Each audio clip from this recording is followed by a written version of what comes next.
Happy Easter, ladies and gentlemen. It's so good to see you. Why don't you give 5 people a high five before you grab your seat?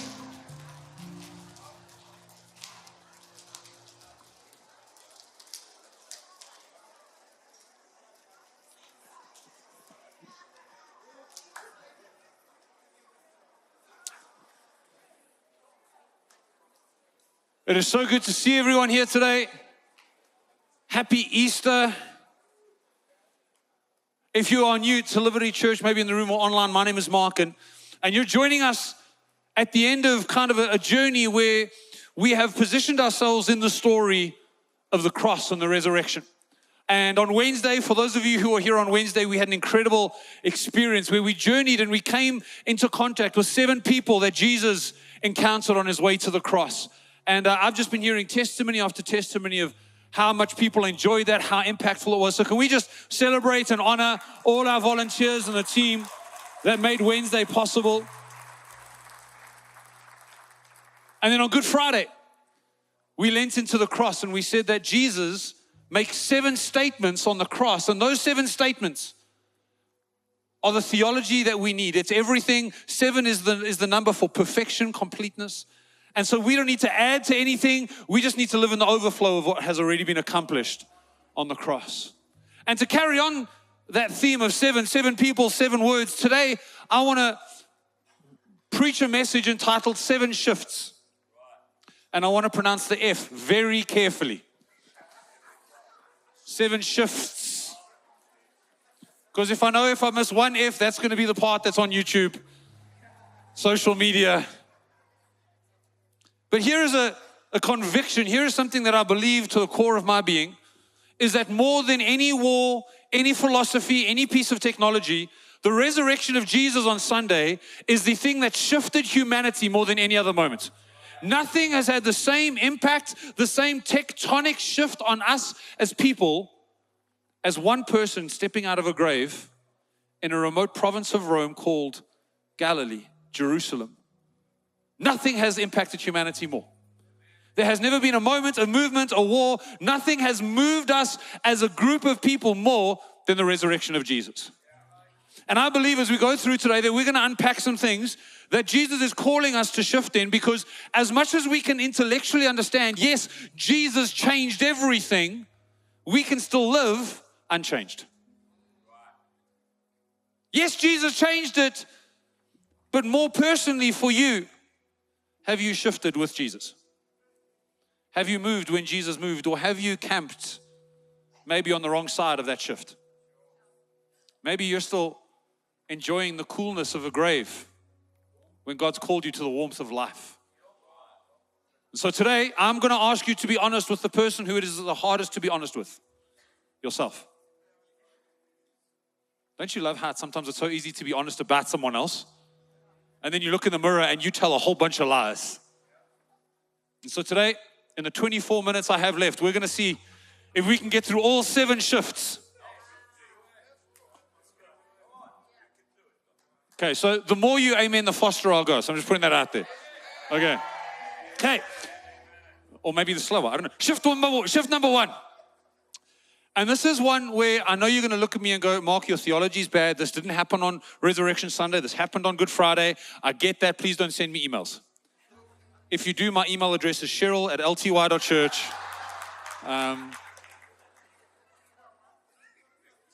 Okay, so in Matthew 27, verse 51, we read the words that the veil in the temple was torn from top to bottom. Okay, and so the first shift we need to realize is when Jesus died, something shifted in terms of God's glory. Up until that point in Israel, God's glory was always behind the veil. It was kept behind something. Okay, now sometimes we don't ask enough questions. The question we can ask now is, well, why was there a veil? Well, there was a veil to keep humanity and God's glory separate. Because the moment sinful humanity touches God's holy glory, humanity suffers, not God.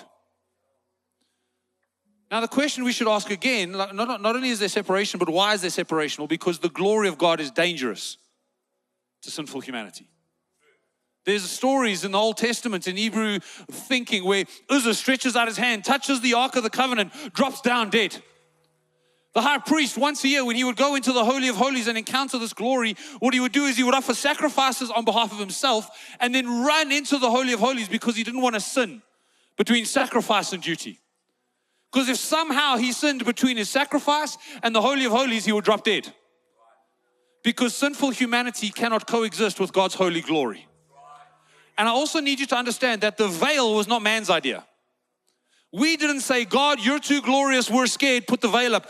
God, out of his overflowing love, said, humanity, keep the veil in place because I don't want my glory to destroy you. And then you read in the prophets, Isaiah, God, would your glory cover the earth as the waters cover the sea? And all the readers were going, what does that mean for us? If God's glory is released, what does that mean for us? Because we've known the idea that if God's glory comes out of there, the first person it's going to touch is broken humanity. And that means we die. Did you ever think about the first Levite that walked into the room after he sees the veil? Like the very first person to walk into the room, he's like, kind of has the same vibe as the first person in Jurassic Park. Remember Jurassic Park? When they see the fence ripped open for the first time. And there's the revelation, the T-Rex is now loose. It's exactly the same revelation. God's glory has been released. God's glory is no longer restrained. And just as much as God established the veil, God was also the one that ripped the veil in two. And we have to ask ourselves the question, well, what happened? What was the shift? Did God decide to kind of sacrifice his holiness? No, God is still holy. God didn't compromise his glory. Well, did mankind deal with their sin? No. Our sin is still sin. And so now what does that mean? What does the shift mean? Well, what that means is that if God's glory has been released and we did not all die, then someone did something about our sin. Someone dealt with a sin that was the biggest obstacle to his glory. And God, in his infinite love, said, because it has been dealt with, my glory can now be released. What used to be dangerous for us now becomes the best thing for us. His glory is no longer something we have to run from, it's something we can hide in. And the only thing that changed it, God didn't decide to be less glorious. Humanity didn't decide to be less sinful. But Jesus on the cross took your sin and my sin into his flesh. Now, you and I still sin, right? But I love how we've been saying it for a long time at Liberty Church from Pastor DJ. Before we are saved, our nature is to sin. Now on the other side of the cross, we have a new nature. We are the righteousness of God in Christ Jesus. And that means we are a new creation. Our default is not to sin. Yes, we are still tempted and we give in, but our default nature is righteous before God. And now Paul would say, we can run into the throne room of God with boldness because there's been a shift. God's glory is no longer restrained behind a curtain. It is now released, and we can experience the glory of God, not in some distant way. Okay, I know where God's glory is. We can run and live and have our being in his glory. Now, we mustn't take his glory lightly. That's not what I'm saying. We can't treat his glory as ordinary. We can't get overly familiar, but we can still understand that what was dangerous, what should consume us, now establishes us. Man, there should be a lot more excitement in the room about the fact that God's glory is now part of our reality. God made a way through Jesus that his glory is now part of our reality. So we don't have to pray, God, give us your glory. His glory's already been released. Maybe our prayers should sound more like, God, awaken us to your glory. Open our eyes, open our ears to the glory that you have already released, that maybe we have become deaf to or blind to. That's shift number one. Shift number two is from fear to faith. There's this amazing moment where the women go and they see the empty tomb, the stone has been rolled away, they run back, they tell the men, Peter and John run. John reminds everyone, I'm faster than Peter, I got there first. Don't think competitiveness is a new thing amongst men. And they walk in and they see the tomb is empty. And here's something I want us to realize is that up until that point, death had never lost. Death had a pretty good success rate. Death was the one thing that you could be assured of, and taxes. But death, up until that point. And in the Old Testament, there are two men that bypassed death. Their names were Enoch and Elijah. And so if you're looking for good names for your children, maybe start in the E section. You never know. They might just go straight to heaven. They don't even have to. But Enoch and Elijah, they bypassed death. And then Jesus comes in and he resurrects some people. But no one in their right mind would sit there and think death has been conquered. Death has been reversed a couple of times. It's been bypassed a few times. But death still reigns. Death is still the final word. Death seems so final. Death was the ultimate source of fear for humanity. Because what happens when you die? Is it just nothing?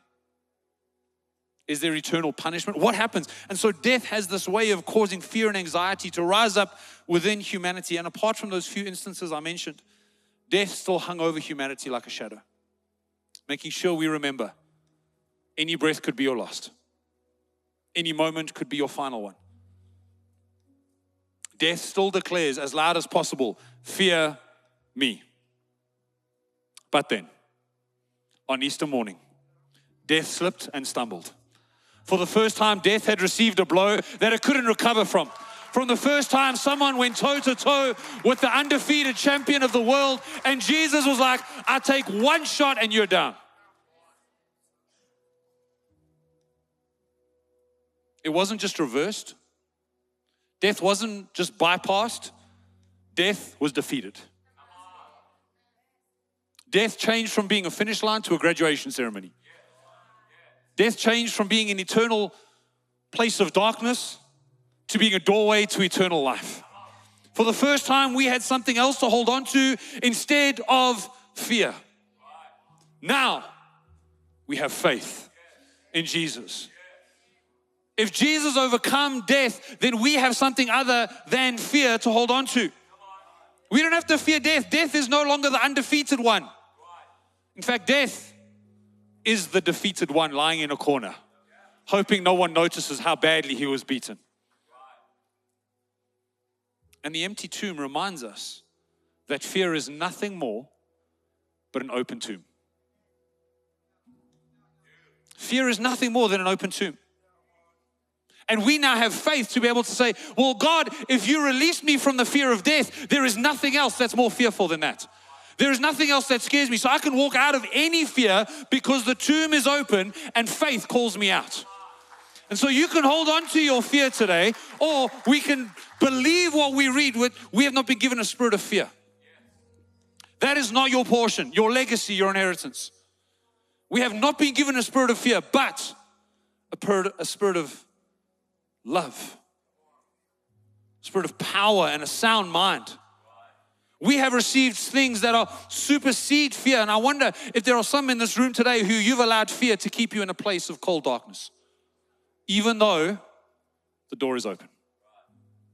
And maybe it's not fear of death. Maybe it's fear of the economy turning. Maybe it's fear of war, violence.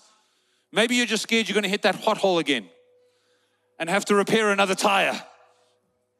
But any fear under death is not as great as death. So we can have faith for any fear that comes across our path. There is a shift today. And there is a shift I want to believe you for. That you are not going to stay in a place of fear. But God has shifted fear to faith. And we are not going to stay in something that God has changed. We need to shift from fear to faith. Shift number 3. From grief to gladness. John 20, 11 to 18 tells us the story of Mary who goes into the tomb. And Mary is this incredible woman. She looks into the tomb. An angel appears to her. And she disregards the angel. For the first time in all of human history, someone looked at an angel and thought to themselves, that's not that good. It's amazing how when we look for Jesus, even angelic hosts can't compare. When your eyes are fixated on Jesus, angels are second rate, right? And so she goes in, she doesn't see Jesus. The angel tries to encourage her, but just because she can't have her eyes on Jesus, she falls in the garden and begins to weep. Grief threatens to overtake her. And I know there are people in the room here today who know that kind of grief. A grief that comes like a flood. And it may be someone you've lost. It might be a relationship that ended too soon. It might be a hope that you placed your heart in and it didn't come to fruition. All of us know what a flood of grief is like. Every person in this room has tasted grief. And grief has this way of flooding over us. It's not just an emotion, it becomes the flooding emotion that drowns out every other thought and feeling. And so you can imagine Mary in the garden on her knees weeping, flooded by grief, and this man walks to her and she thinks it's a gardener, and the last thing a person in grief needs is a gardener. No one's ever filled out a Thrive counseling form at Liberty Church and said, if you can just send a gardener. Maybe you do, maybe you need a gardener, I don't know. What she needed was a savior. What she needed was counsel. What she needed was love. And last thing she needed was a gardener. But in her grief, his word still cuts through.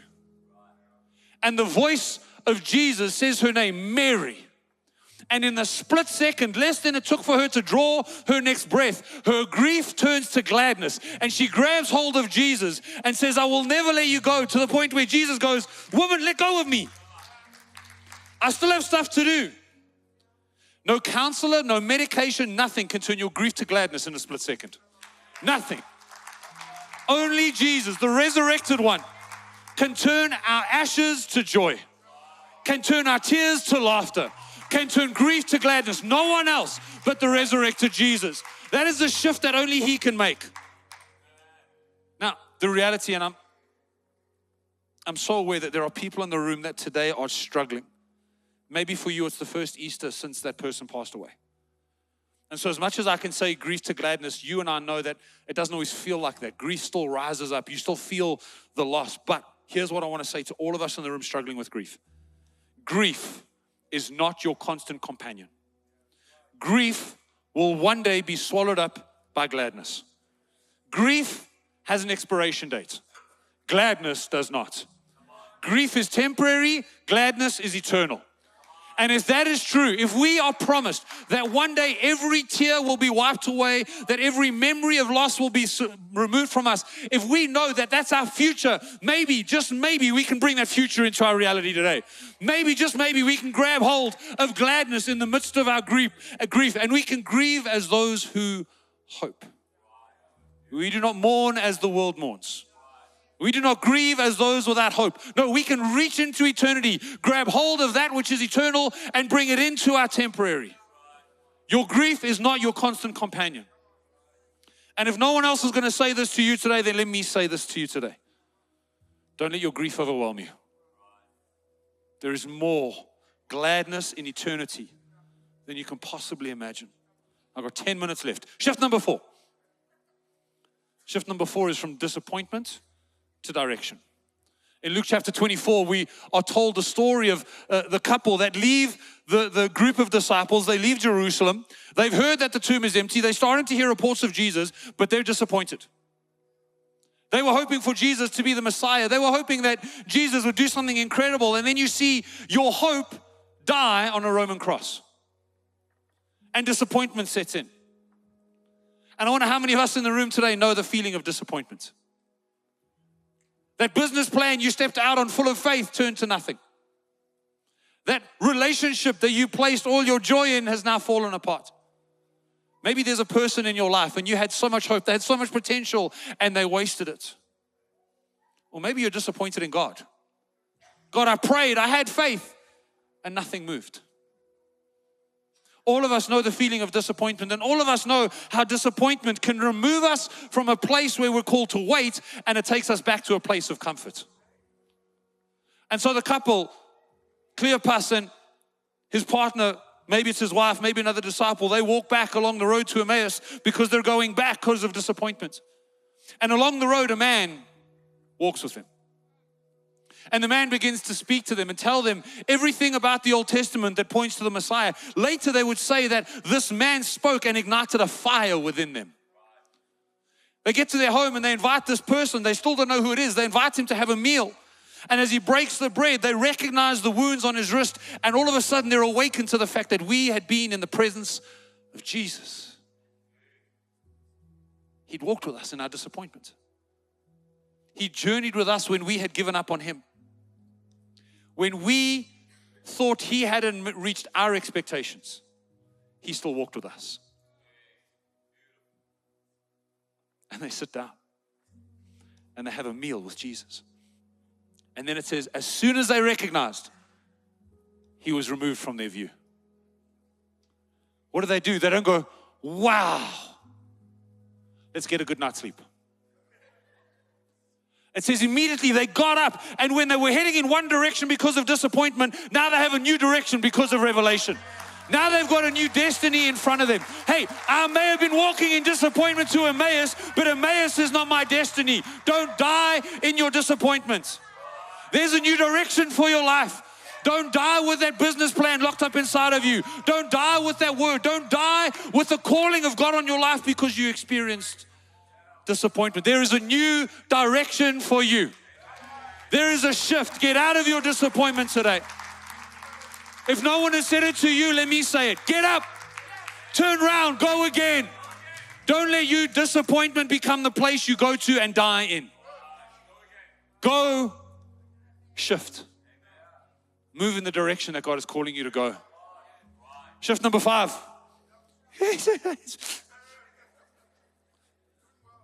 So those disciples, they get back to the Jerusalem. The disciples are terrified, right? And so what they do is they lock the room. It's amazing how grief, fear, disappointment, the 3 things we've just spoken about, lead us to a place of isolation.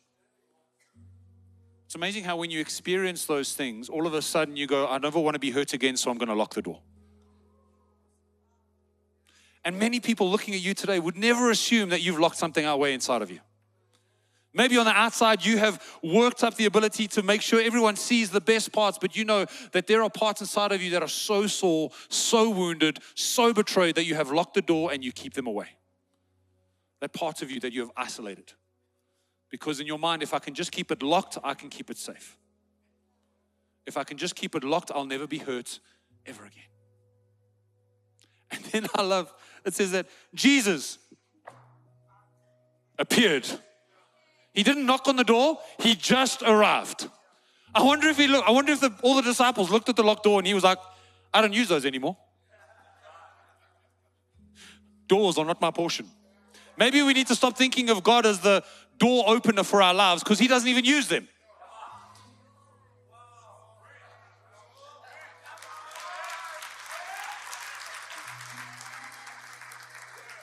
God is not a heavenly doorman. He doesn't even need to use them. And the one we need most, what we need most is someone to get on the other side of our locked door and speak a word that we can't speak over ourselves. He arrives in the locked room and he says, peace be to you. What we need today is not gentlemanly Jesus knocking on the outside of the door waiting for a response.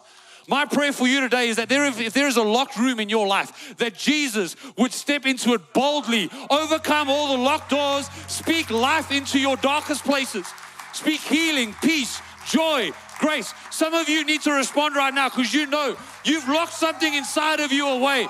You've given up believing again. You've locked the door. And today, my prayer, Jesus, break into the locked rooms.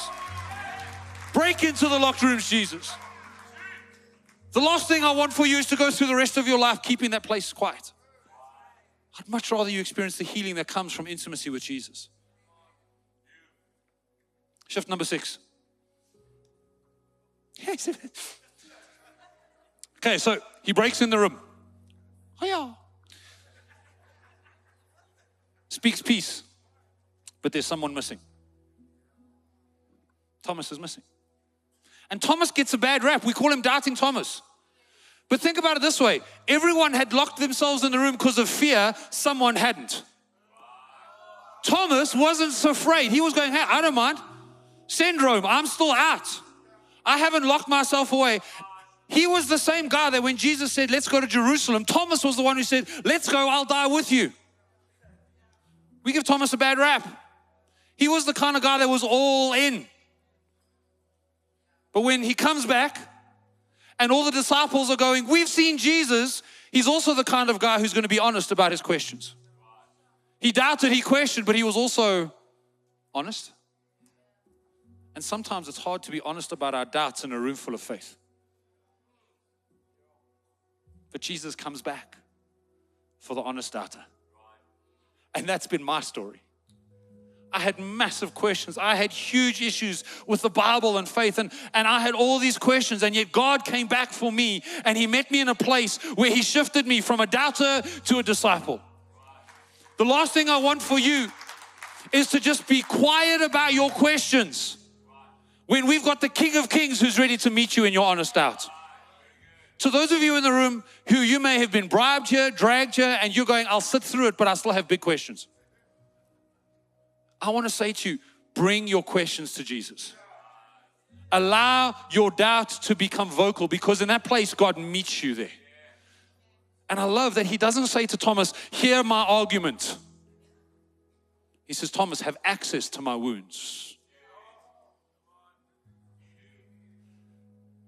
Maybe what we need is less of an intellectual argument, and maybe we need to experience the wounded Savior, the one who was wounded for our transgressions.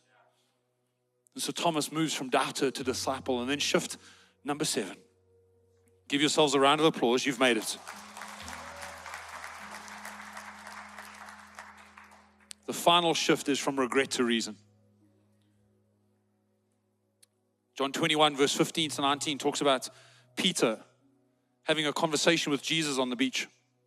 And here's Peter, right? Peter is the alpha disciple. He's the guy who goes, Jesus, no matter what happens, I'm going to go with you to the grave. And then at the first chance, he goes, I don't know who Jesus is. And 3 times words slip out of his mouth that would deny ever knowing Jesus.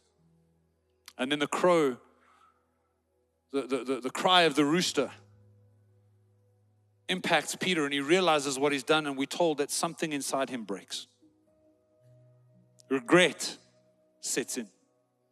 He feels like a failure. He feels like everything he thought he would be has now gone, and he has failed. And he hasn't just failed, he failed Jesus. Like, if you're going to fail anyone, let it not be Jesus. But he failed Jesus, and regret sets in at the depths of his heart. And I wonder if anyone in this room knows what it feels like to fail. I wonder if anyone in this room knows the sting of regret. Again, you've got to be honest with yourself. I regret that decision. I regret doing that. I should have known better. And so we live with this thing of regret. And regret has this ability to make us write ourselves out of a story. Regret has a way of making us disqualify ourselves. And heaven knew, right? Heaven said, when the angels appeared to Mary, they said, go tell the disciples and Peter.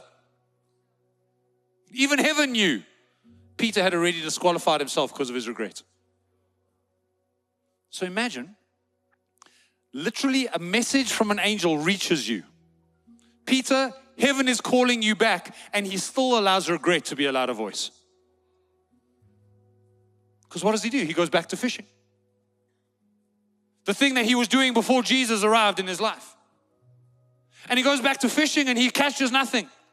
That makes sense, because there's no fruit in the season that God has called you out of.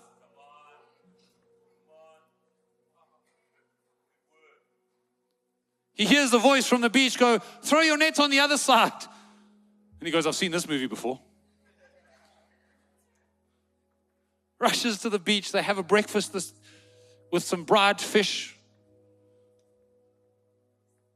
And then Jesus pulls him aside and has a conversation, asks him 3 times, do you love me?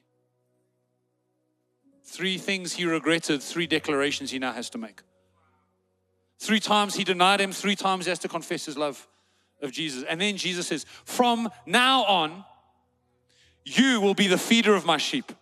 From now on, the reason of your existence will be the proclamation of my gospel.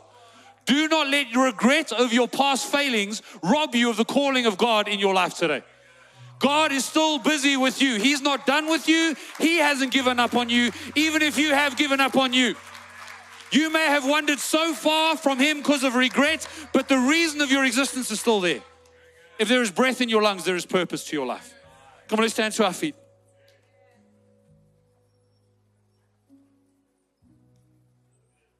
Come on, what shift do you need to respond to right now? Now, I know what I'm about to say is super obvious. You can't shift standing still. Some of you are like, yes, Mark, that's what it means. But I know in a room like this, there is so many of us who we need to respond to the shift of God. Because you can know intellectually, yes, God has shifted it, but have I shifted? God has shifted my grief to gladness, but have I shifted with it? God has shifted my fear to faith. God has shifted my doubt to discipleship. God has done it, but have I shifted with it? And today I want to make a declaration. You cannot shift by staying where you are. And so if you want to respond to what God has done in your life, I'm calling you out. I'm asking you, get out of your seats. Come worship at the altar. Maybe you need to go at the cross and bow the knee at the cross. Maybe where you are, get on your knees, raise your hands. Do not stay as you are, because God is calling us to shift with Him today. And so if that's you right now, come on, get out of your seats. Don't wait for the song to start. Don't wait for it. Come on, let's respond to God right now and shift. Let's move to where He's calling us right now.